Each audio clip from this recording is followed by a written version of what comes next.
Hello दोस्तों, good morning. स्वागत है एक बार फिर से आप सभी का Mishra ji technical YouTube channel में। दोस्तों आज है 7 दिसंबर और आज की इस वीडियो में हम लोग बात करने वाले हैं 7 दिसंबर 2020 के करंट अफेयर के सभी इंपॉर्टेंट क्वेश्चंस के बारे में। पूरी वीडियो ध्यान से देखिएगा। पूरी वीडियो बहुत ही अच्छे से डिटेल में एक्सप्लेन करके समझाई गई है। वीडियो अगर पसंद आए तो वीडियो को लाइक कीजिएगा, अपने दोस्तों के पास से शेयर कर देना। और अगर आप चैनल पर पहली बार आए हैं, चैनल पर पहली बार वीडियो देख रहे हैं, तो आप लोग चैनल को सब्सक्राइब जरूर करें। चलिए दोस्तों, बात करते हैं हम लोग लास्ट डे के क्वेश्चंस की। लास्ट डे का हमारा पहला क्वेश्चन था, हाल ही में किस फुटबॉलर ने अपने करियर का 750वां गोल किया। तो अभी हाल ही में क्रिस्टियानो रोनाल्डो ने दोस्तों 750वां गोल किया अपने करियर का। हाल ही में फ्रांस के तीसरे राष्ट्रपति का निधन हुआ। इनका क्या नाम था? इनका नाम था वालेरी गिस्कार्ड। क्लियर है? इन दोनों ही क्वेश्चंस के बारे में दोस्तों काफ़ी लोगों ने बहुत ही अच्छे से एक्सप्लेन करके लिखा हुआ है। आपसे भी जो क्वेश्चन पूछा जाए उसको कोशिश किया करो एक्सप्लेन करके लिखने की। चलिए अब बात करते हैं हम आज के दिन के अपने पहले क्वेश्चन की। आज का हमारा पहला क्वेश्चन है, नई दिल्ली में नए संसद भवन की आधारशिला किसने रखी। दोस्तों नई दिल्ली में नया संसद भवन बनाया जाना है और इसकी आधारशिला दोस्तों 10 दिसंबर को रखेंगे प्रधानमंत्री नरेंद्र मोदी जी। कौन? प्रधानमंत्री नरेंद्र मोदी 10 दिसंबर को इसकी आधारशिला रखेंगे और भूमि पूजन करेंगे। अब दोस्तों इस नए संसद भवन से रिलेटेड सब कुछ मैं बताने वाला हूँ। एक एक पॉइंट आप लोग ध्यान से सुनते जाइए। ये नया संसद भवन दोस्तों पुराने संसद भवन की तरह नहीं होगा। पुराना संसद भवन गोलाकार था, ये होगा त्रिभुजाकार में। ठीक है, जैसा कि आपको इमेज में दिख रहा है, ये इसका एक व्यू है। इसी प्रकार से बनाना है। ठीक है, निर्माता कौन है? निर्माता है टाटा प्रोजेक्ट्स लिमिटेड। ठीक है, तो टाटा प्रोजेक्ट्स लिमिटेड को इसका कहें कॉन्ट्रैक्ट दिया गया था 850 करोड़ रुपए का। तो 850 करोड़ रुपए से ज़्यादा की लागत भी आ सकती है, इसी के आसपास की रेंज होगी। ठीक है, 900 करोड़ की भी लागत आ सकती है। ये डिपेंड करेगा बनने के बाद कितना लागत आती है। क्षमता की बात करें तो इसमें लोकसभा और राज्यसभा, क्योंकि संसद में लोकसभा और राज्यसभा सदन होते हैं, तो लोकसभा में 888 सदस्यों के बैठने की क्षमता होगी और राज्यसभा में 384 सदस्यों के बैठने की क्षमता वाला ये बनाया जा रहा है, जिससे अगर भविष्य में राज्यसभा या लोकसभा में सदस्यों की संख्या बढ़ाई जाती है तब भी वहाँ पर बैठने की संख्या हो। ठीक है, अच्छा ये नया संसद भवन दोस्तों 65,000 वर्ग मीटर में 65,000 मीटर स्क्वायर में फैला होगा, एरिया में फैला होगा। 3 फ्लोर का बनाया जाएगा। अब इन 3 फ्लोर में एक फ्लोर तो होगा अंडरग्राउंड और 2 फ्लोर ऊपर होंगे। ठीक है, अंडरग्राउंड इसलिए बनाया जा रहा है क्योंकि अगर संसद वगैरह पर कभी हमला हो तो फिर उसके लिए भी कुछ तैयारियां हो। ठीक है, सभी को इमरजेंसी में नीचे भेजा जा सके, तो इस टाइप का कुछ सोच करके बनाया जा रहा होगा। पुराना वाला जो संसद भवन था दोस्तों वो 1920 के दशक में बनाया गया था। अब देख रहे हैं आप लोग 100 साल से भी ज़्यादा होने को हैं। पुराने वाले में स्पेस कम पड़ रहा था, इस वजह से नया संसद भवन बनाने की ज़रूरत पड़ी। एक सबसे इम्पोर्टेंट पॉइंट ये है कि इस प्रोजेक्ट का क्या नाम है। तो इस प्रोजेक्ट का नाम है दोस्तों सेंट्रल विस्टा पुनर्विकास परियोजना। क्या नाम है? सेंट्रल विस्टा पुनर्विकास परियोजना। इस परियोजना का नाम है जिसके तहत ये बनाया जा रहा है। तो HCP डिजाइन्स ने ये आर्किटेक्चर तैयार किया है, जो कि गुजरात की एक आर्किटेक्चर फर्म है। ठीक है, HCP डिजाइन्स। अच्छा ये संसद भवन कब तक बनकर तैयार हो जाएगा? तो ये संसद भवन उम्मीद जताई जा रही है कि 2022 तक बनकर तैयार हो जाएगा और टारगेट रखा गया है 2022 में स्वतंत्रता दिवस के पहले बनकर तैयार हो जाए, जिससे आज़ादी का जो 75वां सालगिरह मनाया जाना है 2022 में, आज़ादी के 75 वर्ष पूरे हो जाएंगे, तो वो इसी संसद भवन में मनाया जा सके। ठीक है, तो पहली बैठक जो हो वो 75वें वर्ष के बाद नए संसद भवन में हो। तो इस उम्मीद में अभी आधारशिला रखी जाएगी। 10 दिसंबर को प्रधानमंत्री नरेंद्र मोदी जी इसका भूमि पूजन करेंगे, आधारशिला रखेंगे और बनाना स्टार्ट हो जाएगा। तो आपको सारी डिटेल्स मालूम चल गई इस नए त्रिभुजाकार संसद भवन के बारे में। अब संसद क्या होता है, भारतीय संविधान में संसद का क्या महत्व होता है, इसके बारे में क्या क्या लिखा गया है भारतीय संविधान में, इन सब पर मैंने आपको एक डिटेल्ड वीडियो दी हुई है। आप लोग वो वीडियो जरूर देखिए, क्योंकि उस वीडियो में संसद से रिलेटेड लोकसभा, राज्यसभा, संसद क्या महत्व होता है, क्या काम होता है, कार्यकाल कैसा कैसा होता है, सब कुछ डिटेल में बताया गया है। तो आप लोग जरूर देखिएगा। एप्लीकेशन में भी आपको मिल जाएगी वीडियो, आप लोग वहाँ से भी देख सकते हैं। चलिए बात करते हैं अगले क्वेश्चन की। नेक्स्ट है, किस राज्य में छोटे जानवरों के लिए देश का पहला इको ब्रिज खोला गया। तो अभी हाल ही में उत्तराखंड में छोटे जानवरों के लिए देश का पहला इको ब्रिज खोला गया है। इस इको ब्रिज को नैनीताल रोड को मेन रोड से जोड़ने वाली रोड के बीच में बनाया जाएगा। ठीक है, अब देखिए ये इको ब्रिज होता क्या है। इको ब्रिज दोस्तों एक ऐसा ब्रिज है, भारत का पहला है अपनी तरीके का, एक ऐसा ब्रिज है जो रोड के ऊपर बनाया जाएगा और वो छोटे जानवरों के लिए बनाया जाएगा, यानी किसी मनुष्यों के लिए नहीं बनाया जाएगा। ये खास करके जो रेंगने वाले जानवर होते हैं, जो सरीसृप होते हैं, जैसे सांप हो गए, ठीक है, या फिर बिच्छू हो गए, अजगर वगैरह हो गए, छिपकली वगैरह हो गई, ठीक है, तो इन सब के लिए ये बनाया जा रहा है। एक्चुअली में जंगल वाले रास्तों से रोड क्रॉस करते टाइम सांप, बिच्छू, अजगर वगैरह कुचल कर मर जाया करते हैं, तो इस वजह से उन्हीं लोगों के लिए, उन्हीं जानवरों के लिए ये ब्रिज बना दिया जा रहा है। तो ये ब्रिज जो होगा एक पर्याप्त ऊंचाई पर होगा, 40 फीट की ऊंचाई पर होगा, रोड से 40 फीट की ऊंचाई पर बनेगा, 90 फीट की लंबाई वाला ये ब्रिज बनाया जाएगा। तो इस ब्रिज से होगा क्या कि ऊपर ही ऊपर से ये जो रेंगने वाले जानवर हैं ये क्रॉस कर जाया करेंगे। तो ऐसे में नीचे रोड पर आराम से चालक अपनी गाड़ी लेकर के जा सकता है बिना किसी इन सरीसृप जानवरों को कुचले। ठीक है, तो जिससे इन जानवरों को भी बचाया जा सके। अच्छा, इसको इस टाइप का बनाया जा रहा है, इस लेवल का बनाया जा रहा है, जिससे जो तेंदुआ वगैरह होते हैं वो भी आसानी से रोड क्रॉस कर सकें। देश का पहला इको ब्रिज है, 10 दिन में बन करके तैयार होगा, लागत आएगी 2 लाख रुपए की। उत्तराखंड में बनाया जा रहा है। क्लियर है बिल्कुल। चलिए अब उत्तराखंड आया है, उत्तराखंड को देखिए मैप में, ये रहा उत्तराखंड। देहरादून यहाँ की राजधानी है और यहाँ की ग्रीष्मकालीन राजधानी बनाई गई गैरसैंण को। किसे? गैरसैंण को इसने अपनी ग्रीष्मकालीन राजधानी बनाया। Jim Corbett national park Bharat का सबसे पुराना नेशनल पार्क है, उत्तराखंड में ही स्थित है। त्रिवेंद्र सिंह रावत जी यहाँ पर हैं, चीफ मिनिस्टर, बीजेपी पार्टी से हैं। बेबी रानी मौर्य जी यहाँ की हैं, करंट टाइम पर गवर्नर। उत्तराखंड किससे किससे अपना बॉर्डर शेयर करता है? उत्तराखंड दोस्तों अपना बॉर्डर शेयर करता है हिमाचल प्रदेश से और उत्तर प्रदेश से। इधर ये नेपाल और तिब्बत से बॉर्डर शेयर करता है अपना। अभी दोस्तों 9 नवंबर को मनाया गया उत्तराखंड स्थापना दिवस, 20वां स्थापना दिवस मनाया गया था। एक्चुअली में 9 नवंबर सन 2000 को उत्तर प्रदेश से अलग हुआ था उत्तराखंड, ये भी आपको याद रखना चाहिए। अच्छा, उत्तराखंड दोस्तों भारत का 27वां राज्य बना था जब अलग हुआ था। 28वां राज्य के रूप में कौन अलग हुआ था? झारखंड अलग हुआ था 6 दिन बाद, 15 नवंबर को। देखिए 15 नवंबर 2000 को झारखंड अलग हुआ 28वें राज्य के रूप में। फिर उसके बाद 2014 में दोस्तों अलग हुआ था तेलंगाना। तेलंगाना 2 जून 2014 को अलग हुआ था, 29वां राज्य बना था। अभी बात करें तो अभी वर्तमान में 28 राज्य हैं, जम्मू कश्मीर वगैरह को यूनियन टेरिटरी बना दिया गया है, आप सभी को पता है। ठीक है, अच्छा इससे पहले कौन अलग हुआ था? 26वां राज्य ये देखिए दोस्तों छत्तीसगढ़ बना था जस्ट उसके कुछ दिन पहले 1 नवंबर को, 1 नवंबर सन 2000 को। तो आप लोग याद रखेंगे 26वां राज्य छत्तीसगढ़, इसके बाद 27वां राज्य उत्तराखंड, फिर 28वां राज्य झारखंड और 29वां राज्य बना था तेलंगाना। क्लियर है बिल्कुल। चलिए अब उत्तराखंड आया है, उत्तराखंड के हाईकोर्ट के बारे में जान लीजिए। यहाँ के हाईकोर्ट के चीफ जस्टिस कौन है? रवि विजय कुमार मलिमाह। कौन है? रवि विजय कुमार मलिमाह। दोस्तों ऐसे ही डिटेल करंट अफेयर आपको ब्रह्मास्त्र करंट अफेयर की ई बुक में मिल जाएगी। जनवरी 2020 से लेकर के अक्टूबर 2020 तक के सभी करंट अफेयर को बहुत ही अच्छे से डिटेल में एक्सप्लेन करके लिखा गया है। आप लोग अगर ये ई बुक परचेज कर लेते हैं तो जनवरी से लेकर के अक्टूबर के बीच में कोई सी भी ई बुक कहीं से भी आपको पढ़ने की ज़रूरत नहीं पड़ेगी। इसके अलावा आप इसे परचेज कर सकते हैं, अभी 50% का डिस्काउंट चल रहा है। एग्जाम सीजन को देखते हुए आप MGT ऐप से इसे परचेज कर सकते हैं। कोई भी प्रॉब्लम आए तो नीचे व्हाट्सएप नंबर दिया गया है, आप लोग उस पर जाकर के कॉन्टैक्ट कर सकते हैं। हिंदी और इंग्लिश दोनों लैंग्वेजेस में अलग अलग अवेलेबल है, तो जो स्टूडेंट इंग्लिश मीडियम वाले हैं उनके लिए भी ई बुक अवेलेबल है। आप लोग MGT ऐप पर जाकर के इसे परचेज कर सकते हैं। एग्जाम सीजन ऑफर चल रहा है दोस्तों, आप लोग इसका फ़ायदा उठाइए। बात करते हैं अगले क्वेश्चन की। नेक्स्ट है, पिक्सल सेल ने किस अंतरिक्ष एजेंसी के साथ मिलकर रिमोट सेंसिंग उपग्रह लॉन्च करने की घोषणा की? तो अभी हाल ही में पिक्सल सेल ने दोस्तों इसरो के साथ मिलकर के, इसरो अंतरिक्ष एजेंसी है भारत की, इसके साथ मिलकर के रिमोट सेंसिंग उपग्रह लॉन्च करने की, सैटेलाइट लॉन्च करने की घोषणा की है। कब तक लॉन्च करेगा? ये दोस्तों 2021 की शुरुआत में ही लॉन्च करेगा, यानी अगले वर्ष जल्द ही लॉन्च करने वाला है। इसरो लॉन्च करेगा, इसरो के रॉकेट से लॉन्च किया जाएगा पिक्सल सेल का पहला रिमोट सेंसिंग उपग्रह, ठीक है, सैटेलाइट।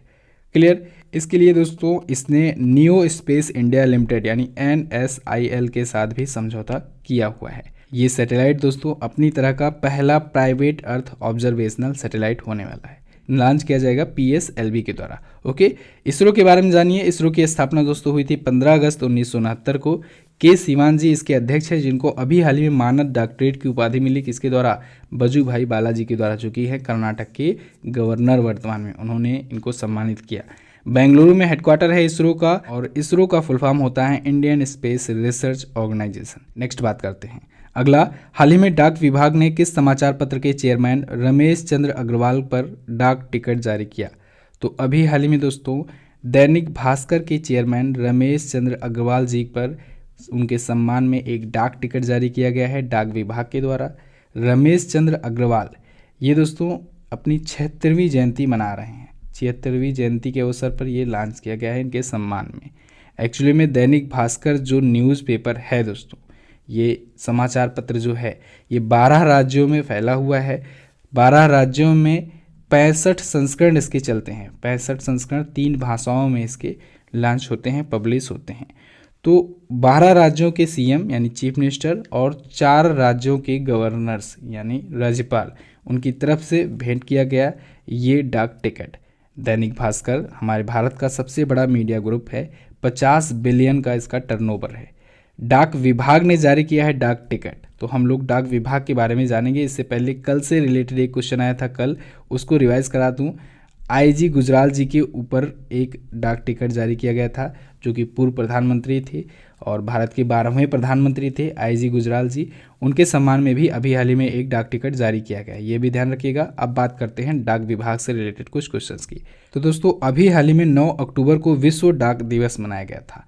9 अक्टूबर को विश्व डाक दिवस मनाया गया और 9 अक्टूबर से 15 अक्टूबर के बीच में राष्ट्रीय डाक सप्ताह मनाया गया। डाक विभाग के इतिहास के बारे में जान लेते हैं। 1727 में दोस्तों भारत में पहला पोस्ट ऑफिस खुला था। कब खुला था? पहला पोस्ट ऑफिस 1727 में खोला गया। 1854 में लॉर्ड डलहौजी का शासनकाल था, आप सभी को पता है। उसी टाइम पर 1853 को रेलवे की शुरुआत हुई भारत में। उसी टाइम पर भारतीय डाक की भी शुरुआत हुई थी 1854 में ही, लॉर्ड डलहौजी के ही शासनकाल में। ओके, फिर 1972 आता है। 1972 में पिन कोड की शुरुआत हो जाती है। 1972 में पिन कोड की शुरुआत हुई भारत में। इसके बाद 1986 आया। 1986 में दोस्तों स्पीड पोस्ट की शुरुआत हो गई। कब? स्पीड पोस्ट की शुरुआत हुई 1986 में, ये डेट याद रखिएगा। इसके बाद 2018 में इंडिया पोस्ट पेमेंट बैंक की स्थापना हो गई। ओके दोस्तों, अगर वीडियो पसंद आया करे तो वीडियो को प्लीज़ लाइक ज़रूर कर दिया करो। आप लोगों के लिए काफ़ी ज़्यादा मेहनत की जाती है, जिससे ज़्यादा से ज़्यादा पॉइंट्स कवर कराए जा सकें। आप लोग देख रहे होंगे इस समय जो भी एग्ज़ाम चल रहे हैं, जो भी एग्ज़ाम्स आ रहे हैं, उनमें जो क्वेश्चंस पूछे जा रहे हैं ये करंट अफेयर्स से रिलेटेड क्वेश्चंस पूछे जा रहे हैं। यानी करंट अफेयर के जो क्वेश्चन होते हैं उसके रिलेटेड जो क्वेश्चंस बनते हैं उनसे क्वेश्चंस बन रहे हैं एग्ज़ाम में। तो इस वजह से करंट अफेयर को डिटेल जानना आपके लिए बहुत ज़रूरी है। तो ये सभी डिटेल जानकारी आपके लिए बहुत ज़्यादा मेहनत करके इकट्ठा की जाती है। आप लोग प्लीज़ लाइक करके हमारा उत्साह ज़रूर बढ़ाया करें और इसे अपने दोस्तों के पास शेयर करके हमें अपना सपोर्ट भी दिखाया करें। बात करते हैं अगले क्वेश्चन की। नेक्स्ट है 19 और 20 दिसंबर को कहाँ पर 8वां नॉर्थ ईस्ट फेस्टिवल आयोजित किया जाएगा? तो दोस्तों 8वां नॉर्थ ईस्ट फेस्टिवल आयोजित होना है गुवाहाटी में।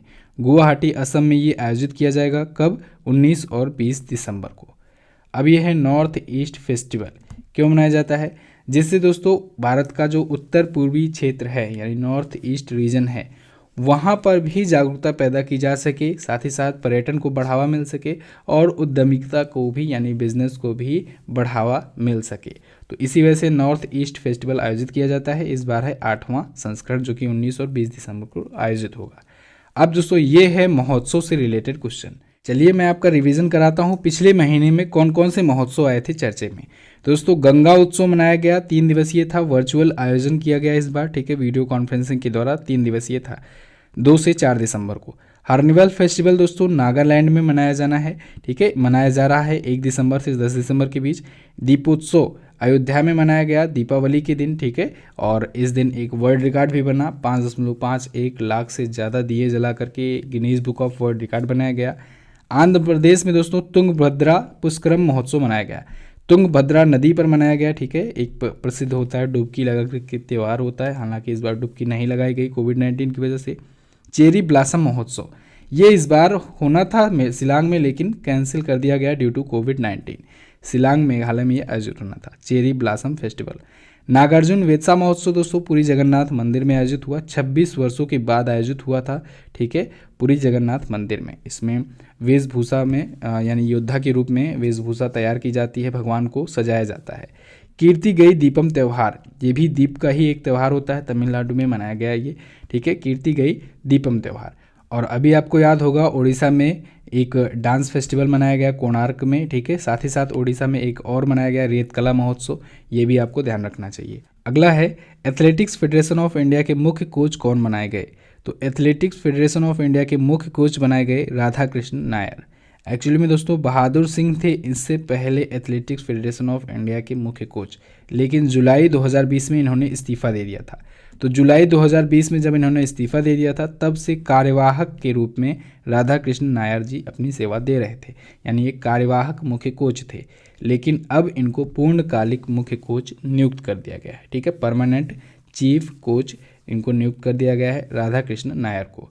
एथलेटिक फेडरेशन ऑफ इंडिया आया है, इसके बारे में जानिए। इसकी स्थापना दोस्तों हुई थी 1946 को, नई दिल्ली में इसका हेडक्वार्टर है और हेड कोच बनाए गए राधा कृष्ण नायर। नेक्स्ट बात करते हैं, अगला है किस कंपनी ने अपनी वर्चुअल करेंसी का नाम लिब्रा से बदलकर डायम रखा? तो दोस्तों फेसबुक की वर्चुअल करेंसी का नाम लिब्रा था, इसने लिब्रा का नाम बदल करके अब डायम रख दिया है। डायम होगा इसकी वर्चुअल करेंसी का नया नाम। डायम दोस्तों एक लैटिन वर्ड है, इसका मतलब होता है दिन। क्या मतलब होता है? दिन। डायम का मतलब होता है दिन। फेसबुक ने इसके लिए जो एसोसिएशन बनाया था लिब्रा एसोसिएशन, उसका भी नाम चेंज कर दिया है, उसका नाम अब डायम एसोसिएशन कर दिया है। ओके, फेसबुक के बारे में बात करें तो इसकी स्थापना हुई थी 2004 में। संस्थापक और सीईओ कौन है? मार्क जकरबर्ग, और कैलिफोर्निया में है इसका हेडक्वार्टर। नेक्स्ट बात करते हैं, अगला किस राज्य ने इलेक्ट्रिक वाहनों पर ईवी फोरम लॉन्च किया? तो अभी हाल ही में दिल्ली सरकार ने दोस्तों ईवी फोरम लॉन्च किया है इलेक्ट्रिक वाहनों पर। क्यों लॉन्च किया है? इसका उद्देश्य यही है दोस्तों कि जिससे इलेक्ट्रिक व्हीकल्स पर चर्चा की जा सके, इसके फ़ायदे के बारे में बताया जा सके, इसके बारे में अवेयरनेस फैलाई जा सके। आप सभी को पता है दिल्ली में कितना ज़्यादा प्रदूषण बढ़ता जा रहा है, और प्रदूषण को रोकने के लिए, उसको कम करने के लिए दिल्ली सरकार तरह तरह के अभियान भी चला रही है। अभी आपने देखा कुछ दिन पहले रेड लाइट ऑन गाड़ी ऑफ नाम का कैंपेन चलाया गया था, जिससे जब रेड लाइट ऑन हो तब गाड़ी लोग ऑफ कर दें, और उस टाइम पर कुछ समय के लिए ही सही, लेकिन गाड़ियों से निकलने वाले जो धुआं हैं उनको रोका जा सके। ओके, दिल्ली सरकार के बारे में बात करें तो दिल्ली के चीफ मिनिस्टर हैं अरविंद केजरीवाल, तीसरी बार बने हैं मुख्यमंत्री वहाँ के, और आम आदमी पार्टी से हैं ये। चलिए, अनिल बैजल जी यहाँ के हैं उपराज्यपाल। अगला, किस फुटबॉल क्लब ने माराडोना के सम्मान में स्टेडियम का नाम बदला? तो दोस्तों नेपोली फुटबॉल क्लब ने माराडोना के सम्मान में स्टेडियम का नाम बदल दिया है। नेपोली फुटबॉल क्लब दोस्तों एक इटालियन फुटबॉल क्लब है, और इसी के ही पूर्व कप्तान थे डिएगो माराडोना, जिनका अभी हाल ही में निधन हुआ है।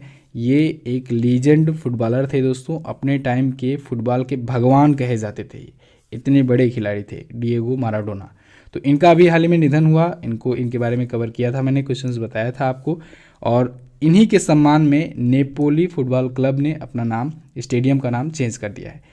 स्टेडियम का इससे पहले नाम था स्टाडियो सैन पाउलो, और इसका नाम अब चेंज करके कर दिया गया है स्टाडियो डिएगो आर्मांडो माराडोना। अगला, केंद्र सरकार ने कब से यूपीआई पेमेंट पर अतिरिक्त चार्ज लगाने की घोषणा की?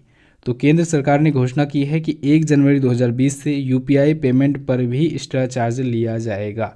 यूपीआई पेमेंट आप सभी को पता है अब तक फ्री होता था, ठीक है, यूपीआई यानी कि यूनिफाइड पेमेंट इंटरफेस। तो केंद्र सरकार ने घोषणा की है कि अगर आप किसी भी थर्ड पार्टी ऐप से पेमेंट करते हैं, यूपीआई ट्रांजैक्शंस करते हैं, तब भी आपको एक्स्ट्रा चार्ज देना पड़ेगा, सिर्फ पेटीएम पर चार्ज नहीं लगेगा, ठीक है। ऐसा इसलिए किया गया है दोस्तों जिससे फ्यूचर में कोई थर्ड पार्टी ऐप मोनोपोली ना क्रिएट कर सके, जैसे गूगल पे वगैरह हो गया, फ़ोन पे वगैरह हुआ, अमेज़न पे वगैरह हुआ। तो ये सब बड़ी बड़ी कंपनीज़ हैं, तो ये मार्केट में अपना मोनोपोली ना क्रिएट कर सकें, इस वजह से केंद्र सरकार ने फ्यूचर को देखते हुए ये डिसीजन लिया है, यूपीआई ट्रांजैक्शन पर भी एक्स्ट्रा चार्ज लगाने की घोषणा की है, ऐसा केंद्र सरकार का दावा है। अगला, हाल ही में किसे सिंगापुर के द स्ट्रेट टाइम्स द्वारा एशियंस ऑफ द ईयर चुना गया? तो अभी हाल ही में अदार पूनावाला को सिंगापुर के द स्ट्रेट टाइम्स द्वारा एशियंस ऑफ द ईयर चुना गया है। अदार पूनावाला ये कौन है? ये दोस्तों सीरम इंस्टीट्यूट ऑफ इंडिया के सीईओ हैं। कौन है? सीरम इंस्टीट्यूट ऑफ इंडिया के CEO हैं। आप सभी को पता है सीरम इंस्टीट्यूट में दोस्तों कोविड-19 की वैक्सीन्स वगैरह बनाई जा रही है, इस वजह से काफ़ी ज़्यादा चर्चे में है ये। अगला है, सबसे तेज वनडे शतक लगाने वाले किस क्रिकेटर ने संन्यास की घोषणा की? तो अभी हाल ही में दोस्तों कोरी एंडरसन ने क्रिकेट से संन्यास की घोषणा की है।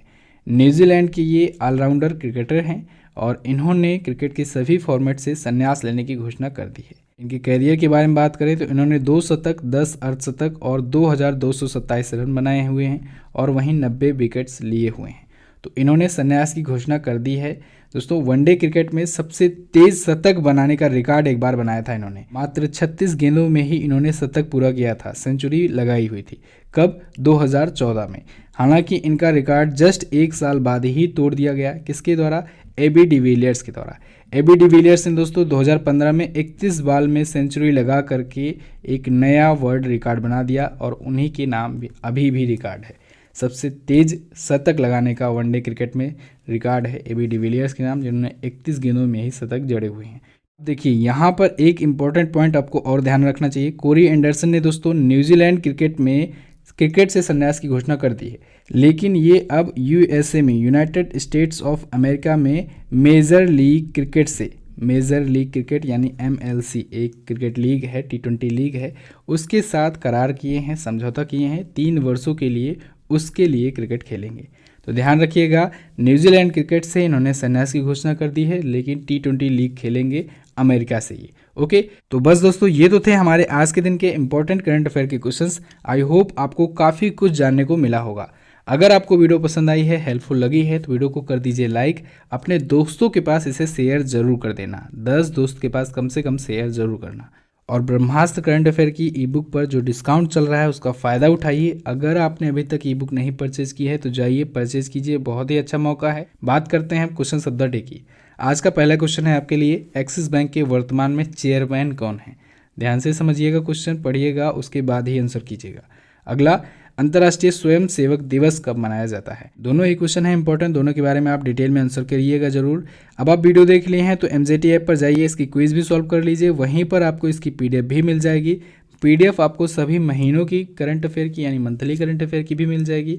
आप 2019 का करंट अफेयर फ्री में बिल्कुल पढ़ सकते हैं स्टडी मटेरियल सेक्शन में जाकर के ऐप पर, तो आप लोग फ्री में उसे पढ़ लीजिए। चलिए अब मिलते हैं अगली वीडियो में, तब तक के लिए नमस्कार, जय हिंद, वंदे मातरम।